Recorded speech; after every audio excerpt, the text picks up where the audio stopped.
Welcome back to Speaking Business Central. This is Ken Sabahar, and today we're going to be looking at Business Central Update 27.3, released in January 2026. Here we sit today, it's early February 2026. So I've got the Update 27.3 installed in my Business Central environment successfully with no issues during the update. We're also going to talk today, real quickly at the end, about the difference between when a feature is released in public preview versus general availability. So you understand exactly what that means when something says it's public preview. And then finally, we're going to take a quick look at what's in store for 2026 Release Wave 1, due out in April of 2026. So let's go ahead and just take a look. I've got the tab open here. So on Microsoft Learn, you could just Google or Bing search Business Central Update 27.3. You should get to this page, What's New and Planned. Over here on the left, you can see that there is a link for every monthly update that has been released, as well as the original 27.0, which is the main update for 2025 Release Wave 2. So if we look at 27.3, as always, there are a list of hot fixes available. And these hot fixes are just usually somewhere 50 or even 100 or more fixes and improvements to existing functionality. If you click on this link here, you'll see this laundry list of changes and fixes and updates that have been done to existing functionality. I would tell you that most of the time, a lot of these, it's not worth your time to read through all of this. However, if you've been having an issue with something maybe recently, it is worthwhile popping into this page and maybe just doing a search. For example, you could do a Control F, and maybe I'm looking for production order, something with production orders, right? So I can see that there's 7 instances of production order in this document. Here's a random issue preventing the creation of a warehouse put away for production order output posting. Okay. And you can quickly just arrow through these to see maybe here's one when posting the output for a release production order with routing link setup. Incorrect consumption is posted. The remaining amount is calculated incorrectly on the ILE, item ledger entry. So again, these are usually very specific cases when these things are happening. But if you happen to have recently had a support case open with Microsoft, it is worthwhile. Usually they do. That is where you see these updates and improvements getting put in place, is in these minor updates. So let's go back to the list here. So there's always going to be some hot fixes in the 27.3. We've got a lot of those. There are also some feature changes that are noted as part of 27.3. 3 of them for Copilot and agents, and 2 for country regions. So under Copilot and agents, there are 2 related to the payables agent in terms of functionality. The first is match purchase invoices to orders with the payables agent.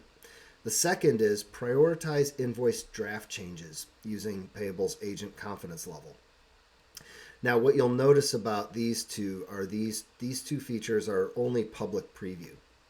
And we're going to talk in a minute about, once we get through the features, what's the difference between public preview and general availability. In a nutshell, what this means is that you will not see these changes in your production environment at this time. However, the third one, use payables agent in more countries and regions. This is general availability. And if I go ahead and click on this link here, what this says here is that it was originally released in the United States, United Kingdom, Australia, and New Zealand. The agent has since become generally available. It's no longer in preview. And this release expands the payables agent to Canada, Denmark, Germany, Italy, France, and Spain. So if you're in those countries, you can now begin using that in your production environment. There are also 2 more country region specific changes. The first is enable embedded Verifactu mode in Spain.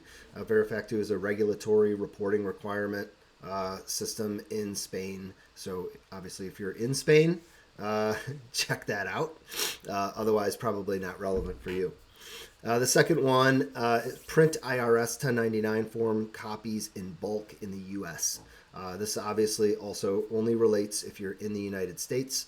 If you have a large number of 1099s that you need to print, instead of going in and printing them individually one by one, you can now print these copies in bulk.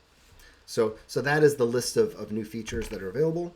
Real quickly, let's just talk about public preview versus general availability. So public preview is when a feature is made available within a sandbox environment.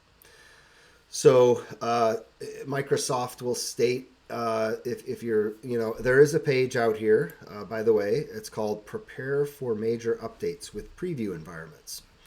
So there is a early preview. Early preview is a status that's really only available to selected partners and maybe a few customer environments where Microsoft wants some early feedback from a group of people. But public preview means that anyone can go in and they can create a new sandbox environment. And when you're creating the new sandbox environment, you can select preview. And what that will do is that will install the latest update version in that with those preview features enabled. Really, this is just for you to go in and do some early testing and maybe do some training or documentation around a new feature that's coming out if you plan on using it. But just a couple things to note. If you create a public preview environment, Microsoft will automatically delete that sandbox environment within 30 days after the general availability or release date of that feature. These public preview environments, there's no guarantee that if you're using these features in the preview that those features will be carried forward. There's no way to take data or anything from a preview environment and move it or migrate it into a production environment. So it truly is a short-term preview where you can go in and you can set up a preview environment as a sandbox and check some stuff out.